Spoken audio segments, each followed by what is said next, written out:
Hello दोस्तों, आपका एक बार फिर से स्वागत है अपने YouTube चैनल अभी क्लासेज में। और हम आपके लिए लेकर आए बहुत ही खूबसूरत प्यारा सा टॉपिक है संक्षारण। तो जानते हैं संक्षारण क्या होता है, लेकिन उससे पहले हम आपको बता दें कि हम पहले ही चैप्टर में रासायनिक अभिक्रिया एवं समीकरण में संक्षारण के बारे में पढ़ चुके हैं। जैसा कि पिछले दिन हमने या पिछले वीडियो में हमने देखा था कि धातुओं की प्राप्ति के बारे में, जस्ट उसके अगले का टॉपिक है संक्षारण। और हम शुरू करते हैं संक्षारण के बारे में। तो कॉपी पेन निकालिए और हेडिंग लगाइए संक्षारण। देखिए, धातुएं जो हैं, धातुएं अपने आसपास के अम्ल, आर्द्रता और वायु के संपर्क में जब आती हैं तो उनकी बाहरी परत जो है वो कमजोर होने लगती है और धीरे धीरे वो नष्ट होना शुरू हो जाती है, जिसे हम धातुओं का संक्षारण कहते हैं। ठीक है, जैसे सिल्वर पर काली रंग की परत जम जाना यानी चांदी पर, और कॉपर पर हरे रंग की परत चढ़ जाना, ठीक उसी प्रकार से लोहे पर काले मतलब भूरे रंग की जो है परत चढ़ जाना, जिसे हम जंग कहते हैं। तो ये सब संक्षारण के ही उदाहरण हैं। तो कॉपी पेन निकालेंगे और हेडिंग लगाएंगे संक्षारण। लिखते हैं कि धातुएं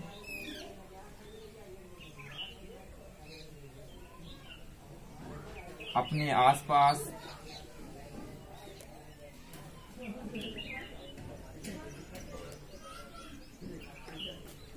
आर्द्रता,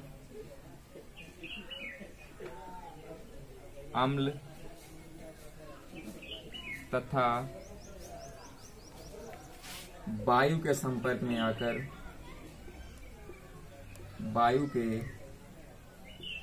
संपर्क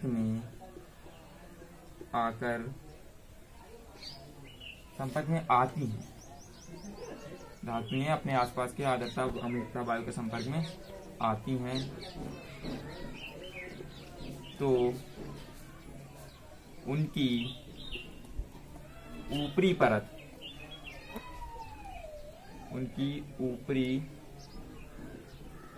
परत कमजोर पड़ जाती है।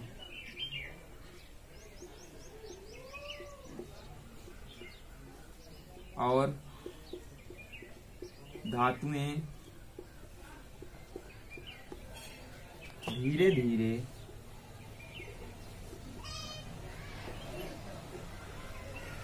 नष्ट होने लगती हैं।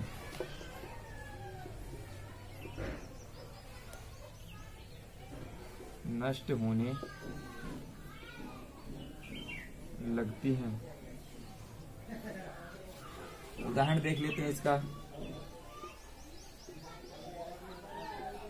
उदाहरण है कि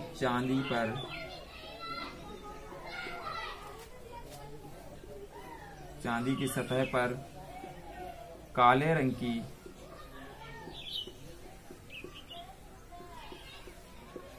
परत का बनना,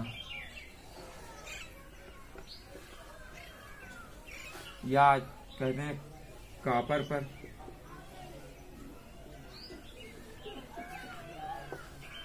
हरे रंग की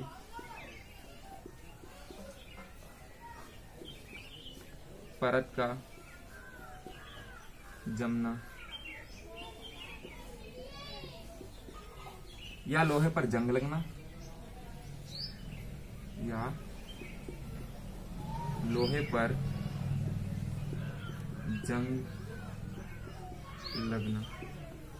ये इसके उदाहरण हो गए।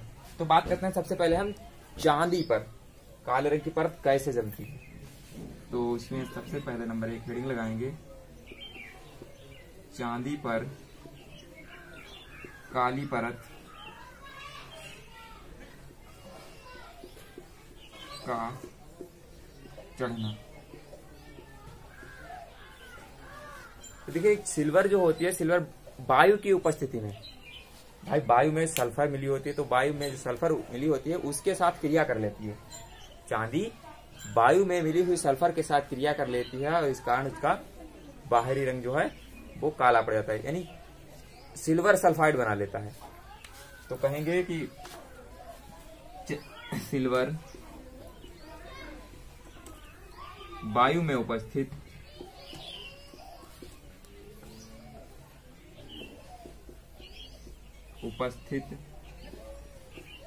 सल्फर से अभिक्रिया कर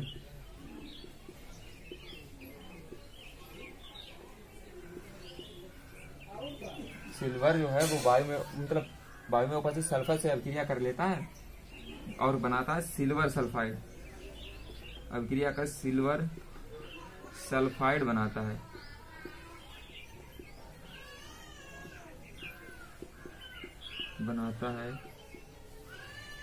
और जिस कारण इसकी बाहरी परत जो है काली पड़ जाती है। तो जिसके कारण इसकी ऊपरी परत या बाहरी परत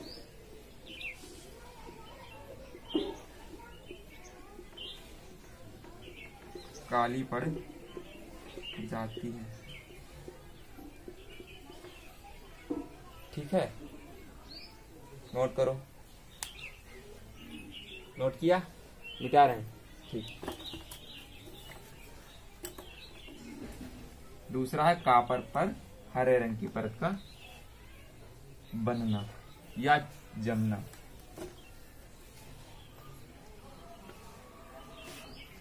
दूसरा है कॉपर पर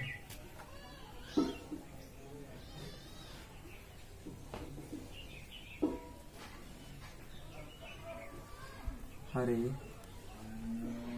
रंग की परत का जमना।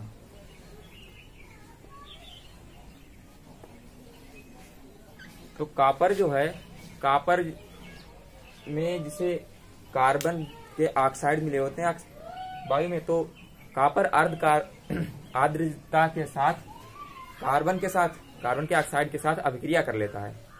कॉपर जो है आर्द्रता की उपस्थिति में और कार्बन के ऑक्साइड के साथ अभिक्रिया कर लेता है और उसके ऊपर जिस कारण हरे रंग की परत चढ़ जाती है और कॉपर के कार्बोनेट बनते हैं। कॉपर के कार्बोनेट बनता है जिस कारण उसकी बाहरी परत संक्षारित होने लगती है।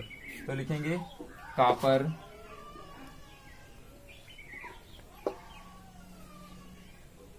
आर्द्र वायु में कार्बन के ऑक्साइड से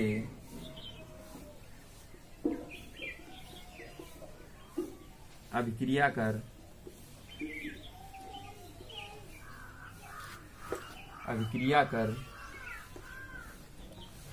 कॉपर के कार्बोनेट बनाता है। कॉपर के कार्बोनेट बनाता है। कॉपर के कार्बोनेट बना लेता है जिस कारण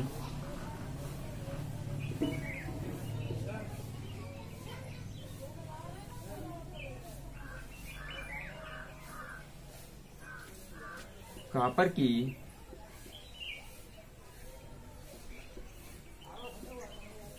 ऊपरी सतह पर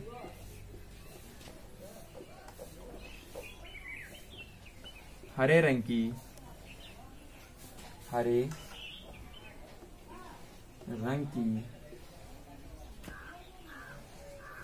परत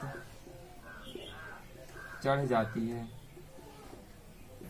हरे रंग की परत चढ़ जाती है। ठीक है, अब जब इसके ऊपर हरे रंग की परत चढ़ जाती है तो ये संक्षारित हो जाती है। तीसरा आता है लोहे पर जंग का लगना। लोहे पर जंग का लगना।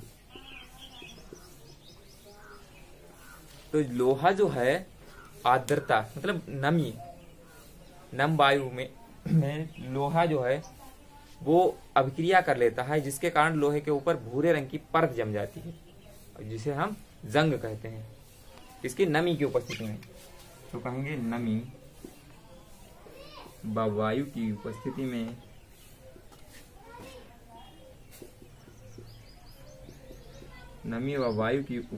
में लोहे पर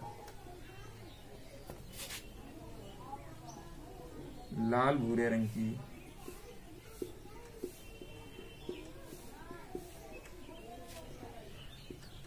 परत जम जाती है,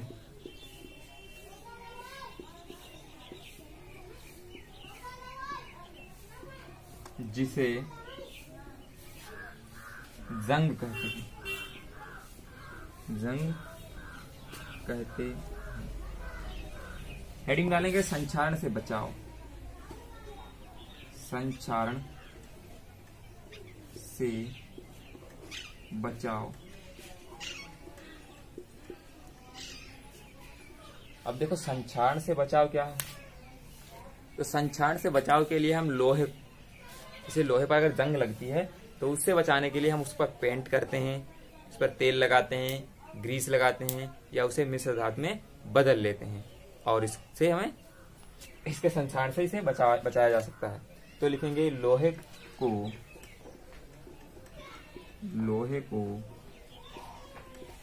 जंग से बचाने के लिए, जंग से बचाने के लिए उस पर ग्रीस लगाकर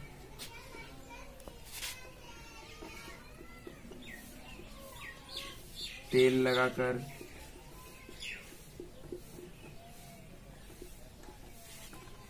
पेंट करके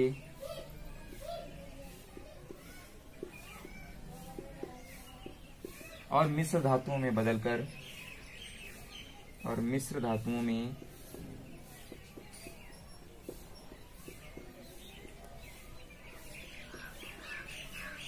बदल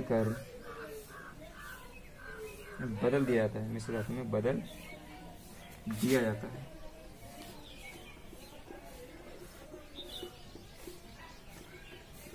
इसके साथ साथ और भी विधियां हैं, जैसे कि यदालेपन है, यसद लेपन है, मिश्र धातु बनाना है। तो पहले इसे नोट करें, फिर इसके आगे हम बता रहे हैं। नोट किया? ठीक, मिटा रहे हैं।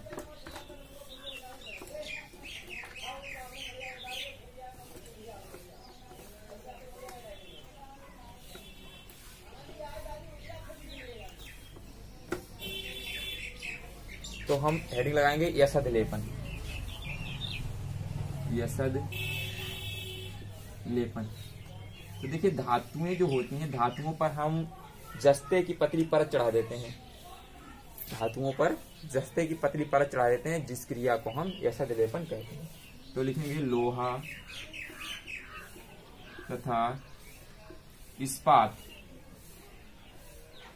पर जस्ते की, जिंक या जस्ता एक ही चीज है, जस्ते की पतली परत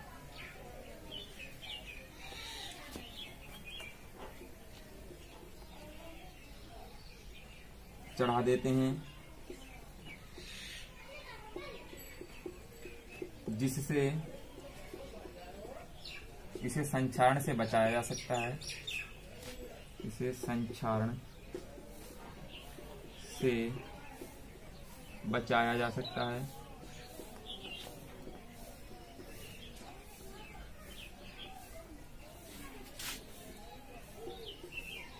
इस क्रिया को या इस प्रक्रम को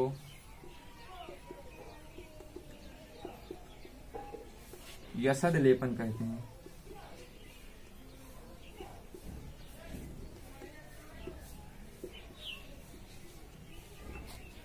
ठीक है, अब इसके बाद आता है मिश्र धातु बनाना। तो अगली हेडिंग लगाएंगे हम मिश्र धातु। मिश्र धातु होता यह है कि धातुओं और अधातुओं को जब आपस में मिला दिया जाता है तो उनका समांगी मिश्रण जो है मिश्र धातु कहलाता है। तो लिखेंगे दो या दो से अधिक, दो या दो से अधिक धातुओं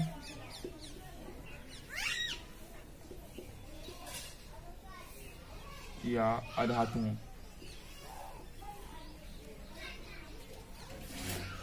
को मिलाकर समांगी मिश्रण बनाना समांगी मिश्रण बनाना, मिश्र धातु बनाना कहलाता है। मिश्र धातु बनाना कहलाता है।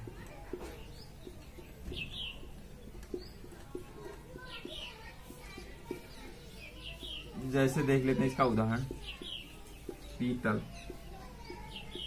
क्या है? पीतल। तो पीतल में कॉपर और जिंक होती है। क्या होता है? पीतल में कॉपर और जिंक को मिला दिया जाता है।